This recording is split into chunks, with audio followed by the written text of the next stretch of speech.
Hello, hello, and welcome to another episode of Wine from On the Vine to the Road Tasted. I'm Brian. And I'm Jasmine. And she's Jasmine. And this week we are talking about Temecula wineries. One in specific, but we visited 4 wineries. So we're going to go into that. Jasmine has some facts about the Temecula Valley. And then I'm going to talk about one of our wineries. Yeah, one of the wineries that we like, and then you're going to focus on one of our favorites, right? Yeah, we're going to focus, on that, on one of the favorites. But we met your... We met up with one of my brothers. And his significant other. Mm-hmm. Eric and Marlene. And they enjoyed...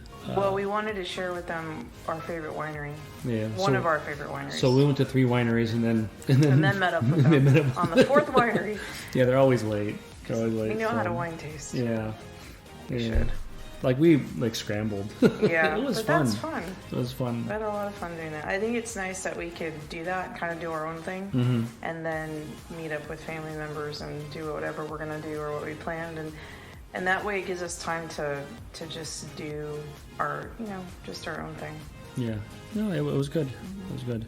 I really enjoyed it. I like going to Temecula, and because it's close to here. We're like a little over an hour away. Depending who's driving. If I'm driving, it's an hour away. If Jasmine's driving, it's a half an hour away. Yeah. Sorry. Well, we got stuck behind a truck. Oh, my word. That was very annoying. And then we saw him in Temecula, right? Oh, and you were like, that's the guy! That's the guy! We followed him all the way to Temecula, and then later on when we were leaving like our second winery, he came. No, we were going home. You're like, follow him, run him off the road. Oh, gosh. Oh, that was horrible. Because it's a single lane all the way through Highway 74 until you hit... Like, I had 1 or 2 opportunities. I didn't do it. And I hated myself for like an hour, for about 40 minutes. We had to look at that little orange tag sitting there floating behind the truck. Is it because you hesitated because there was cars coming, or I don't remember what? Well, like in the open areas, he was doing the 60, 65. I'm like, okay, I'm comfortable with that. Yeah. And then he got to the turns, and then you're doing 30, and I'm like, oh man, I'm regretting that. I should have done 70. But you were saying like the problem when you're doing those one-way highways through, like, what would you call that route? It's not rural. Oh, you mean going to well, when you're going through a road like that, and there's like one lane going one way and one lane going the other way. Yeah. And you're going through we're going through the mountain. Mm-hmm. People usually will turn off. Yeah, but some people don't. There's like a small percentage who have an attitude problem, and you were pointing that out because some people have an attitude. They don't want to pull over. Yeah, they don't want to pull over. Even though that's the courteous thing to do. If we were in the truck, he would have pulled over. Yeah, but we were in my car. We were in the car, in the square little car. And when you're in a car and the sky is in this lifted 4-wheel drive truck... It's like, I'm not going to get out of the way for you. And I shouldn't talk about that, but... Well, I mean, he always talks about how... It's something I think we can talk about because it's something we had to deal with. We were like starting off our day going to wine country, our closest wine country. Mm-hmm. Are you playing a game on your tablet? No, I'm taking pictures because I'm going to post them on Instagram. A little stinker. I'm playing with my tablet my mom and dad got me. Solitaire. I won! This is all for... Instagram for our Wine from Vine, yeah. I thought you were playing games. No. I don't have a little bit of Angry Birds. Yeah. What's that? Attention deficit disorder. I don't have that. Yeah. What? No. So we met with her brother, her youngest brother, and then we met with He brought her. Yeah, a Marlene, and then they brought her niece. Her niece, cousin, yeah. She was really sweet. She was really sweet. Yeah. I asked her a joke. I asked her, what is a fish with no eyes? And she looked it up on the internet. I'm like, what are you doing? She's like, I'm looking it up. I'm like, no, you think about it. But I guess it's not the generation anymore. Like every kid is going to have their device, whether you're looking at them or not. You're talking to them on the phone. And they're going to use their little cheaters. But it's like this is something you're supposed to think about it, and use your... Their generation doesn't. Use your mental abilities. Like there are some times when we're talking about we're talking about actors, and I'll look some up, but there's some of them where I have to think about it. Just let me sit down and think about it. Yeah, you want your brain to remember. You don't want to have to look it up. You're trying to make your brain work because it's in there. Yeah, we've come to rely on these electronic devices. I'm not saying they're bad. I'm just saying that I think sometimes we need to just go back and think on our own sometimes. Like, I remember when we had to remember numbers. I used to have to remember everybody's numbers, all my friends' numbers. I don't know how we did it. Numbers are hard for most people, I think, to remember. Because a phone number, or even when you had a text, or what were those called? Pagers. Oh, yeah. When pagers came out? Yeah, you had to remember them. I think my first device I got was when they first came out with cell phones. Yeah. Oh. But I remember pagers because people had pagers when I was like. No, I had a Motorola pager in '91. Yeah. 92? Did they have cell phones? They had cell phones. My dad had one. It was a huge battery. It was like the size of a notebook. Oh. And then there was a little handset on the top, and then so the whole thing was battery. Oh. And then by 95 or 96, I think my phone was like this. Yeah. Well, a Nokia. But I had a Nokia. Yeah. And it had a little antenna, I think. Yeah, Nokia and Ericsson are like the first, in Motorola, are the first ones that had those small little flip phones. I might have had a Motorola, I don't remember. But you had to pay per minute. I think it was a flip phone. It was like $1 a minute. And I remember my dad's phone bill would be like $150 a month, and he'd only spend an hour on the phone. They charge $1 a minute, and back in 1991 and 1992, a minimum wage was $4.25. You weren't getting paid that much. I remember I had to page a couple of friends, like, because I didn't have pager, and I just remember having to know like this code you put in. Yeah, you gotta press like a pound, the number, and then a star. I only did it a couple of times. And then you would page them. And then cell phones came out, and I was like, oh, okay, or whatever they're called. And I think because we have Verizon, I think when you leave a message, it'll say press 1 if you want a page, press 2 if you want to send a text. And every once in a while, I'll get a page. Oh, really? Yeah, from a client. Yeah, they just want to send a page. Oh. No, it's easier. I didn't know that they still did that. Yeah. My phone doesn't do that. That's weird. Yeah. So we, going back to Temecula, I don't know how to segue this. Wine. Okay, there we go. Temecula wine country. Yeah, Temecula wine country. So we went to 3 different wineries before we went to our favorite one, which was Dofo, the Dofo Winery. And the owners are Italian born, and then they moved to Argentina in the early 1900s. And this was the father who started Dofo Winery. His family migrated from Italy to Argentina. I think it was his dad? His grandfather moved from, immigrated to the United States, but there's a picture, I don't know when that is, and I think in the background there was like a Triumph, a motorcycle. Every time we go there, I try to see if the family members are there. None of them are there. Well, I know they're busy. They're busy, but I would like to meet them just so I could talk to them. It would be nice. It'd be nice. I'm gonna start emailing wineries, seeing if they want to talk to us. You want to tell them how much you appreciate their wine. You want to like have a conversation with them. Yeah. But So Adova Winery. Dofo Winery got first place in 2019. I wrote it down. You're talking about the award? Yeah, the 2019 Salurzo Winery. Salurzo Winery of the Year award. And you're going to go into why Salurzo is so called Salurzo. Important. Yeah, that's what it's an Italian word, I think, and I'm not sure if we're saying it right, but it looks like it's spelled Salurzo. Cilurzo. So the Salurzo Winery of the Year award in 2019. On that same year, wine enthusiasts named Temecula Valley one of the top 10 wine areas to visit. Yeah, wine travel destinations. Yeah, I don't know if that was for the United States or the whole world. It's probably the United States. I'm just saying. I think it was for the United States. Yeah, it probably was for the United States. So that was in 2019. But so Adova Winery, the wonderful thing I liked about this is we kind of found this on accident. And I'm so glad that we did. We found this on accident last year or the year before. We went last year, early spring. Yeah, spring of last year. Yeah.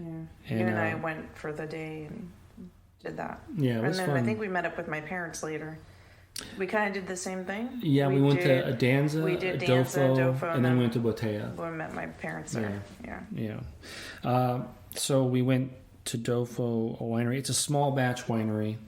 And this winery is known for its really bold, complex wines. These aren't what I call what do I call that? I call that a wine that's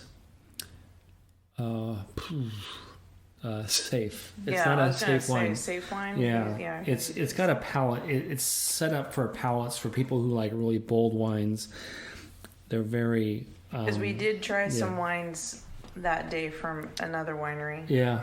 And they were what I would call safe wines. Yeah, they're very safe.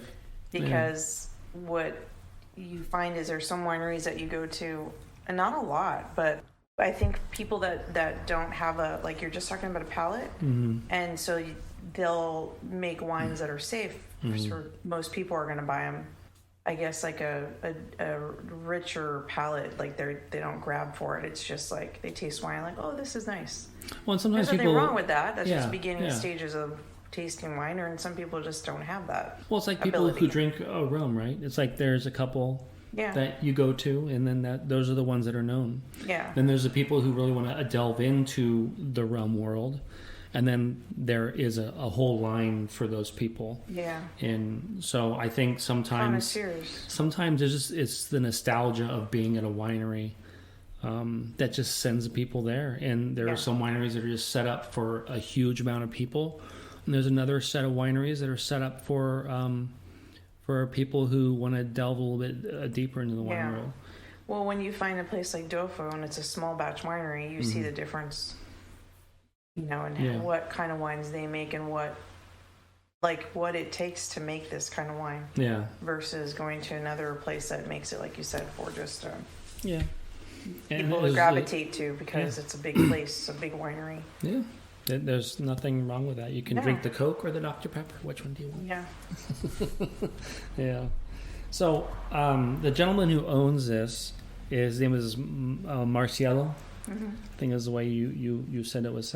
He grew up. I'm sorry. So I'm gonna go back. Marciello's grandfather of Italian ancestry. He immigrated to Argentina. It says in the early 1900s. They grew soybeans, corn, and they raised a cattle there in Argentina.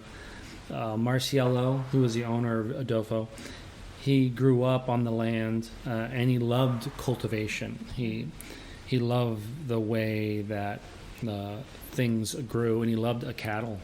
The family took to agriculture and farming. Yeah, it was all about agriculture and farming.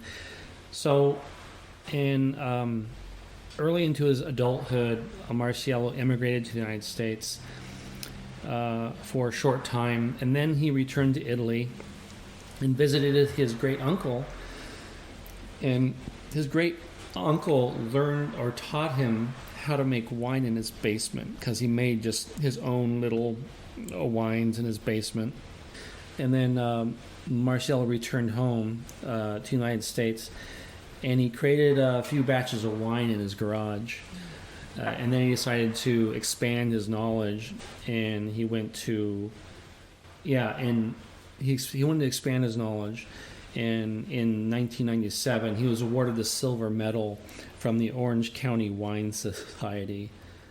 And so as soon as he got that, the same year that happened, which is 1997, he bought the land in Temecula. It's an old cattle farm.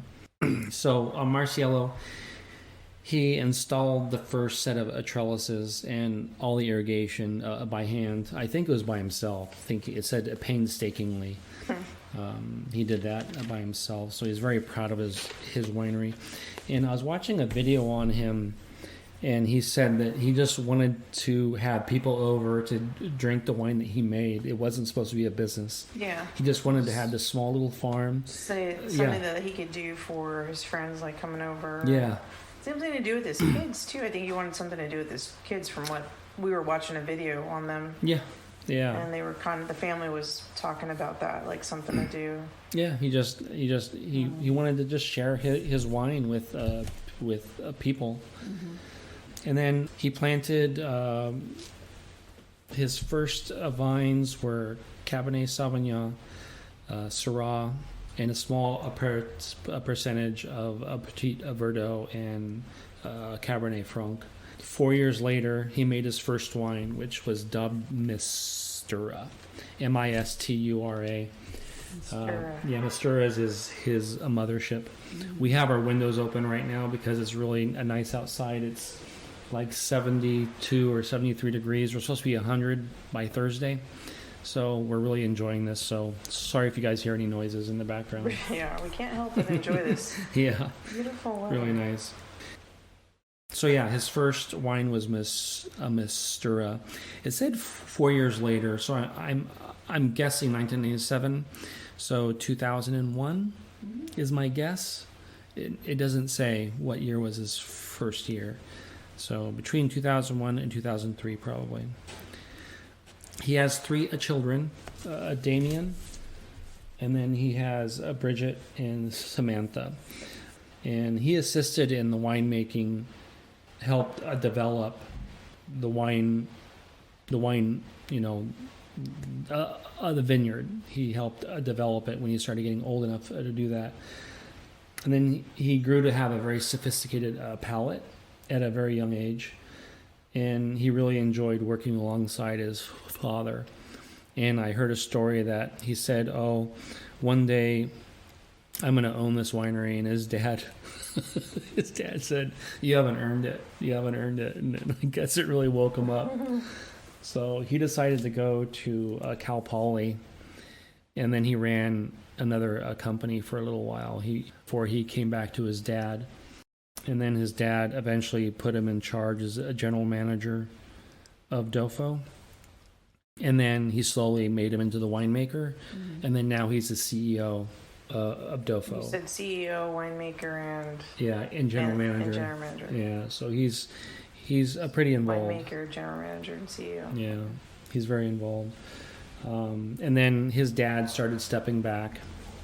His father's really into motorcycles. Marcial is really into motorcycles. And if you go onto the Adova Winery plot, when you go onto his vineyard, he's got about 200 motorcycles that are mounted everywhere, motorcycles and scooters, and he likes to rebuild them. He likes to collect them. He's enjoyed them from a young age.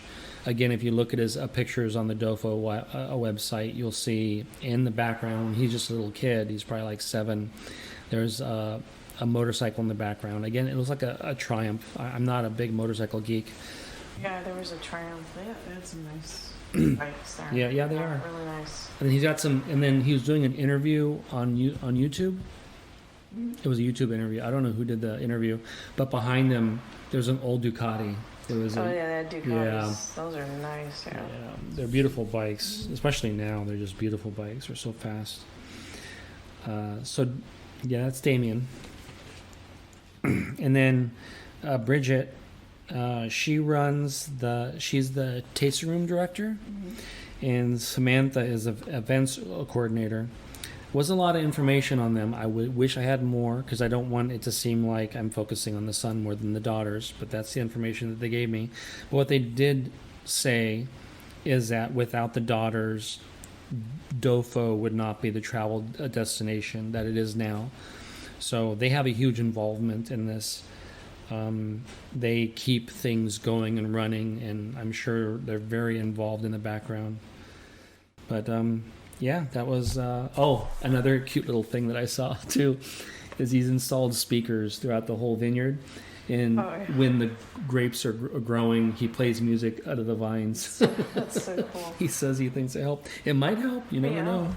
Well, some people, it's like how some people believe that if they talk to their plants or their trees, that they grow better or they grow more or they'll have more flowering.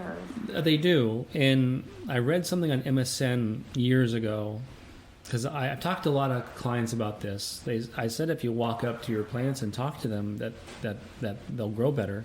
And they're like, really?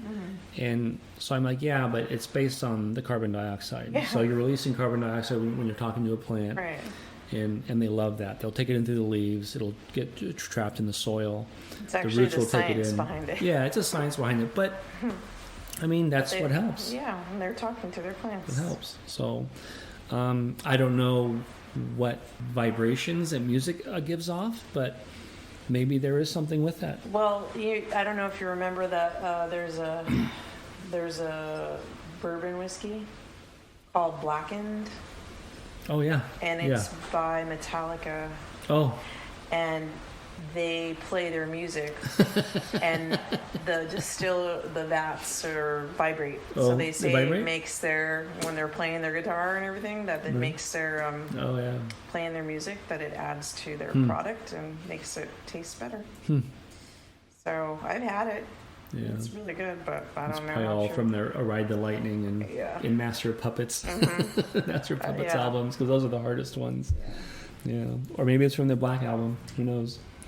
So whether you're a winemaker or a viticulturist or a master distiller or even somebody famous that owns, like a whiskey or spirit or whatever, it's like talking to your plants, like Marcelo playing music for his vines, and it's all applies to the same principle. I think they really think it helps. It might help him too. It might help him. He's like, I'm doing this. This is an extra thing I'm doing this. And it probably makes him feel better as well. Yeah.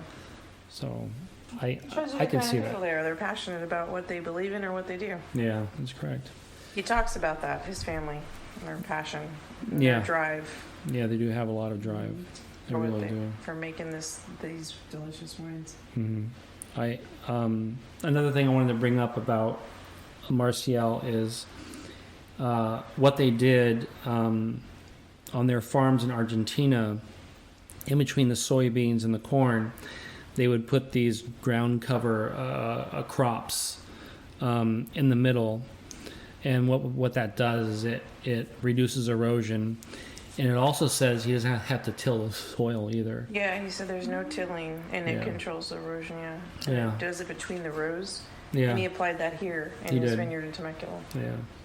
So those are some interesting facts about Adofo. Just one of those diamonds in the rough that I think that we found out there. Oh, yeah, for sure. A lot of their wines have high ratings. They're getting a lot of reviews from high barrel scores. Yeah. They're getting recognized, I think, every year. Yeah, oh yeah, yeah, they do. I think 2019. I don't know. There wasn't probably a lot of awards last year because of COVID, but maybe 2021 they'll start up again. Yeah, I'm sure. Yeah. But so that's my take on in Jasmine. We'll talk about the wine. We haven't forgotten about the wine there. Yeah, we'll talk about the wine first, and then I'll talk about a little bit about the history of Temecula. But it was just talking about meeting up with my brother and his significant other and their niece and us, and it was a really nice day, real calm, beautiful weather. The drive was pretty. It's such a nice drive from the lower valley through Temecula. Being a higher valley, it's higher elevation, cooler weather up there, but it was nice and cool down here. But my brothers drove in from Irvine, so he has a little bit of a longer drive. He tries to meet up with us, or they both do. I think that was like our second time. It's kind of like our thing that we're doing together with them is we try to meet up and taste wines. And it's like Brian was saying, it's like the closest place to go. I mean, it's so convenient to where we're located here in the desert. Yeah. But what we ordered was we each got like a wine flight. So Brian and I got a wine flight, and my brother and Marlene got a wine flight, and we ordered two different kinds. On our wine flight, we had Mistura 2018, which was a 60% Cabernet Sauvignon and a 40% Syrah blend, and then all of them were 2018. So we had a Zinfandel, and we had a Syrah, and then we had a special release cab. And we researched their fermentation on the special release cab was a blend of American oak, new American oak, and new French oak. And they've had 23 months of barrel age fermentation on that. So that was their small batch release for their cab. That one got a 91 rating by Wine Enthusiast. And I think out of the four, the Mistura, Zinfandel, Syrah, and Special Release, we like that one the best. And when we tried the Mistura 2017, that was our favorite last year when we tried it the first time. Yeah, in fact, the 2017 right now is on sale for like $54. It's usually $72. You get two. Yeah, if you buy two, you get them $54 a piece. This is a small batch winery, just so you guys know. So the prices are high on these boogers, but they're really good. Yeah. And then Eric got a different flight. Do you remember the other two? He got the special release cab on his, and then he got Salute, right? And then he got Mistura, and then he also got the Syrah. He did get the Syrah. So the only difference between our flights was he got the Salute, and we got one each different on our flights because I ordered them a different flight. Yeah, he got the Salute. Okay, and we got the Zinfandel. Okay. And we got the Zin, yeah. So, and then they liked the Cabernet release so much that they ended up getting each another glass of that afterwards.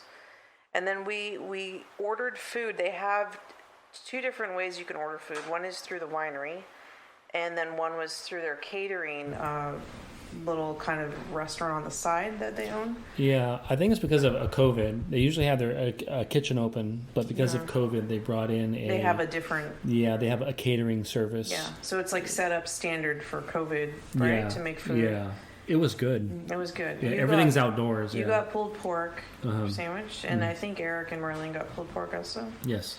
And then I got a tri-tip. My sandwich paired really nice with the special release cab and the Mistura, because Mistura was a little bit more higher in acidity, and the steak that I had was a real lean piece of steak, and it was topped in the sandwich with this arugula, I think a mustard seed grain kind of mixture, and it was between a really nice ciabatta bread.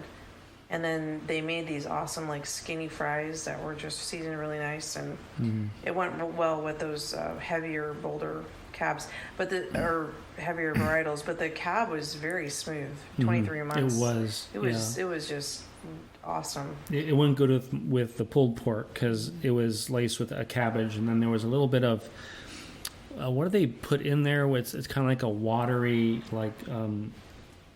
In your sauce? In your sandwich? In the sauce in the sandwich, it was like au jus? It was probably like an au jus sauce, yeah. And it stuck the cabbage together. Oh. It was a little watery, but... Well, au jus they usually put on meat. So with the cabbage, they do like a lime or citrus. Did they put like a mayonnaise? I didn't taste yours, so it wasn't a mayonnaise, no. So it was just like... thin. You tasted it was really thick in a cabbage, and then there was this white. But like they had a marinade or sauce they put it in. Yeah, it might have soaked up moisture from the meat from the pulled pork, but it went with the cab as well. So, and then did you like it with anything else or? Yeah, so the 2018 Mistura is good. The 2017 Mistura is excellent. Yeah. So I was really. It just shows you that get the Mistura 2018 and let it age a little, because it's a cab, mostly cab. Yeah, so they say to let it sit for about 36 months. Yeah, is what they're recommending, or 24 to 36 months. To develop more for the 2018. The 2017 we had last year, it was already there, but you could definitely age it more. The special release cab, I forgot to mention, they also suggest that even though it tasted awesome already, they suggested you age it for another 2 to 3 years after you buy it. Right, that's what we read.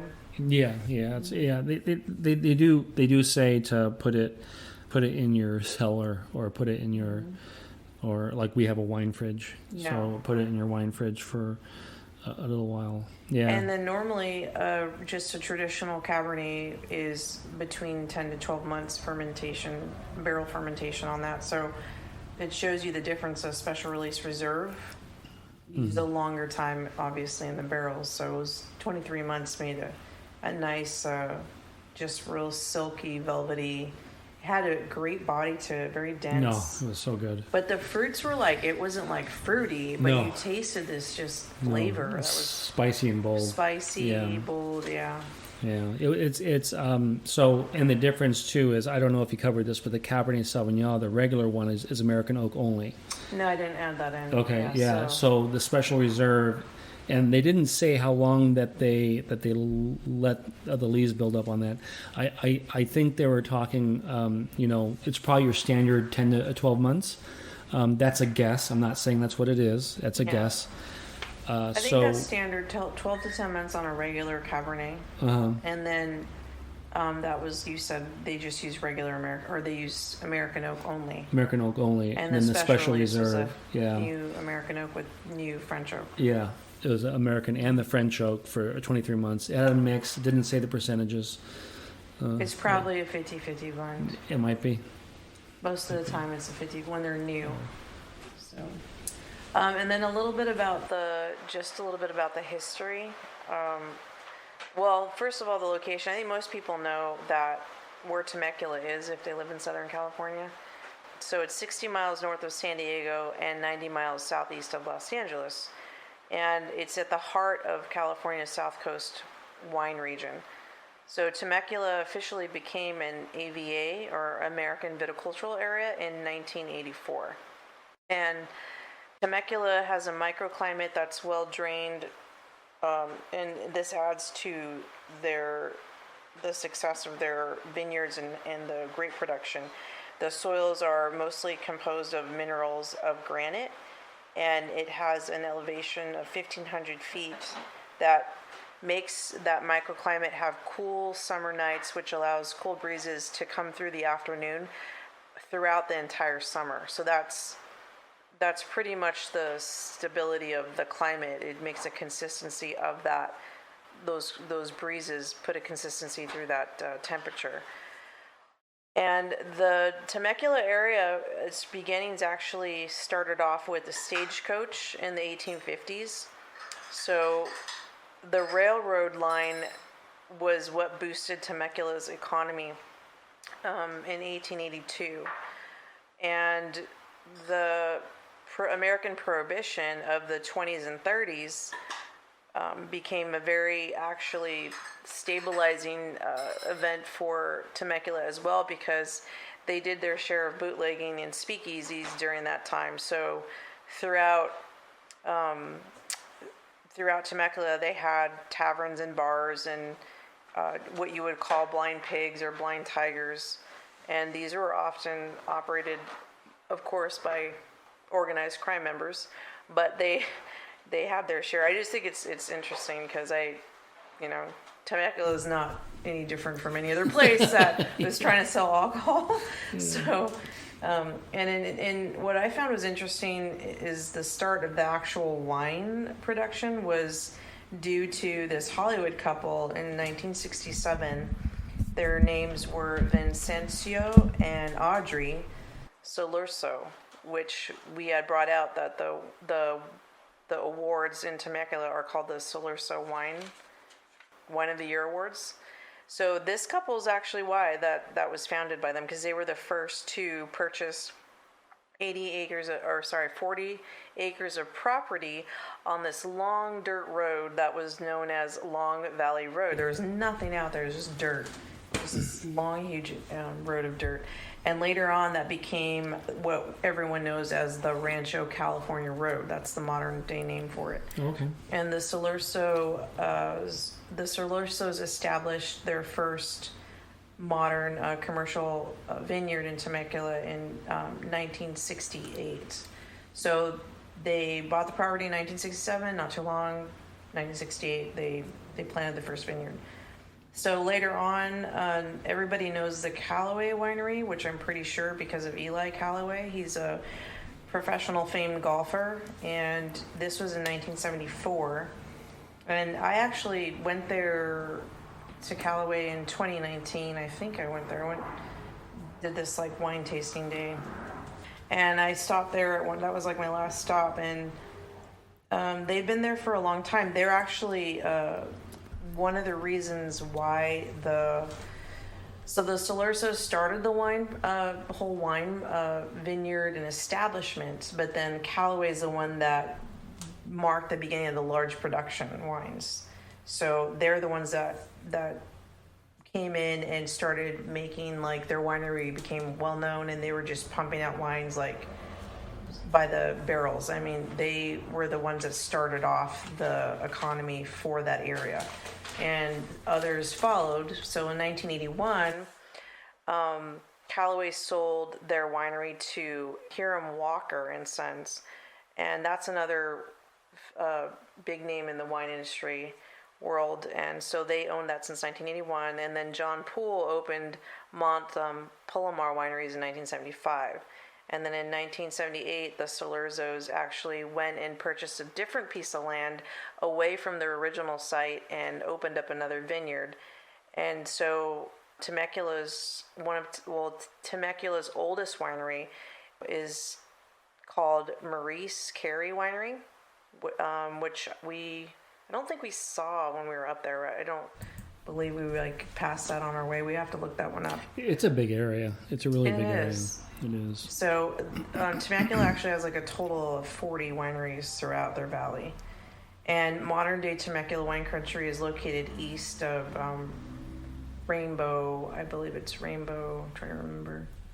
It's east of Rainbow. I think it's called Rainbow Gap, just like how Paso Robles has Templeton Gap. It's one of their areas. It's called Rainbow Gap, and so that's the today's modern day wine community, and it's just grown largely since their humble beginnings of back in the days when the railroad started at all, the railroad line in the 1850s. So that's the history I got on Temecula. Yeah. Well, I want to say something about Mount Palomar. It's out near the San Diego area over there, and it's got a wonderful, what do you call those big telescopes? So it's big. They got a, what do you call it? A Hubble? Observatory. Oh, observatory. They have a big, beautiful observatory. So if you're ever out there and you have some extra time, go to the Mount Palomar, because you're bringing up Palomar Mountain Winery. And you can see it from Temecula. You can see Palomar Mountain. Oh, wow. It's really tall, and it's really cold up there. But that's why they like it up there. That's why they like it, because when it's cold, you don't get those wavy. What do you call them? They're like waves in the air, because when it's hot, there's like waves in the air. Oh, convection. Yeah, something like that. It has to do with the heat. Which I don't know why they put an observatory in Rancho Mirage. Yeah. I think it's a waste of money because it's stinking hot over here. Yeah. You can only see it through the winter. Oh, I grew up going to the Griffith Observatory in LA. That was so fun. And you go up this road and you're up high in this high elevation. You know, you're looking down at Hollywood and you see all the city. But you go, the road actually takes you pretty steep up there. Yeah. So it was what my experience with telescopes is being on that kind of area and looking through the telescopes with that higher elevation. It's cooler up there, and because I grew up in the city, there's lights everywhere from buildings, so they have to build things higher up so you could just see like the stars. And so you get a good visuals of planets and things during certain parts of the year. My aunt and my uncle would take us over there just to see certain like planets and maybe comets or constellations that you could not, I think during the winter we would go over there and see certain ones, and then in the springtime. So, but it was a lot of fun, and I have not been to the one in Rancho Mirage, but you're saying it's not worth it. So. Well, I just think only go in the winter, or late at night. But our summertime, our night times are in the 90s. I just don't. Maybe they have a telescope that takes the waves out. I don't know. Or maybe I don't understand it as much as I should. But there's one thing about you can see planets in the movies or on TV.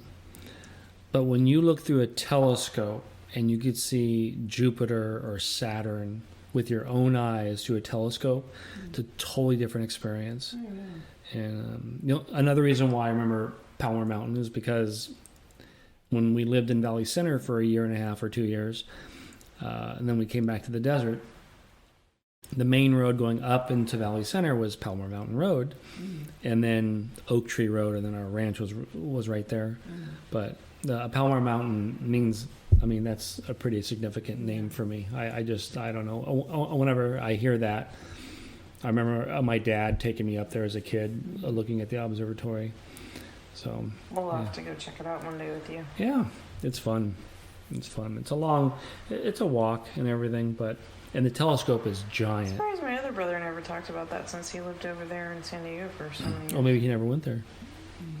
Yeah. I'll have to ask him. Yeah.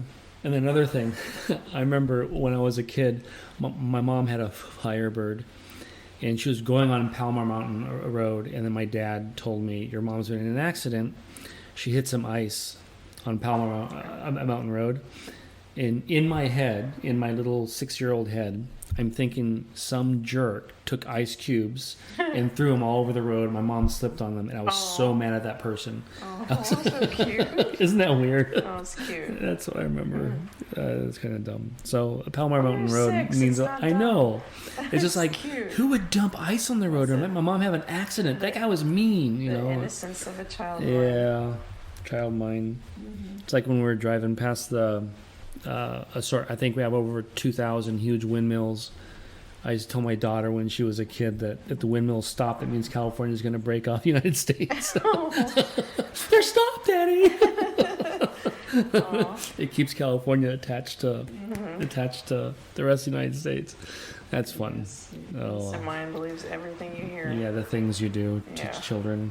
I should probably cut that one out because that's mean. Up to you. Yeah.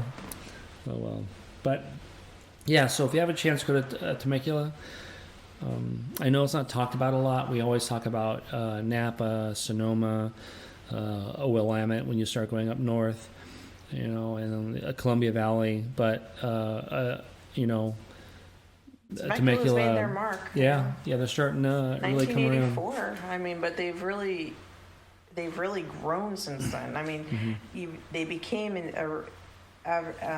AVA region, you know, in that year, but that's just a start. And then what comes after that is like all the backbone, you know, and then you have the backbone, and then you grow into what you're going to becoming as these winemakers have gotten to know their area. You were bringing out the soil type there is more like loam. It's a sandy loam. Soil? I thought it was clay. When I was looking at it, it looked like it was clay. So maybe a majority of it's sandy loam. There's got to be a little bit of clay in there to hold on. But that contributes to the fact of why their soils are so well drained and why their vineyards are grown on hillsides too. Yeah, they're in light slopes. So we were looking at one when we were leaving Adova Winery. There's a vineyard across the street from them. And there's these flat plains with these small divots into washes, and they only planted the vines in the washes. They didn't plant them up on the flat, hilly, you know, areas. And that's what that does. Is I worked in what do you call those when you create like a water retention basin? So I used to work in retention basins, and the temperature difference is usually 10 degrees. Just in like a little 10 to 20 foot difference. So I'm sure they did that for a good reason. Maybe they wanted to get that frost in the winter to help with the bud break later when it hits spring. Or, you know, I need to look up on why they do that, but it was really neat, the scientific reasons why they plant in the washes. It depends what grape they've planted there too, as to why they put that specific plant right there. Yeah. So, really interesting things, a lot of things to research. Well, we'll be talking more about Temecula, so... Yeah, we'll go back there. Next week, we will be talking about the Canary Islands. Yeah. I'm looking forward to this. I really want to talk about this because that's someplace I love because we have a lot of plants out here from the Canary Islands, and I'll go into that later. We tried a really pretty wine from the Canary Islands. Yeah, it was yummy. So we can maybe talk about that for next week. Yep. So next week, Canary Islands. Anything else to add? No, just thanks for listening, and we hope you guys were able to do something fun. Everybody's got busy schedules, but now that everything's kind of calming down and opening up, more people are doing things. I mean, even Anza was busy for Anza. It was. Anza was a happening town before we got to Temecula, so yeah, they had like showing you a flea market was there. Yeah, well, everybody was out. Yeah. Yeah, so I hope everyone's having fun too, and not just working, but enjoying life as best they can. Alrighty, guys. Okay. Wine from On the Vine to the Road tasted, and if you can, go to Temecula. Yeah. Talk to you guys later. Bye. Bye.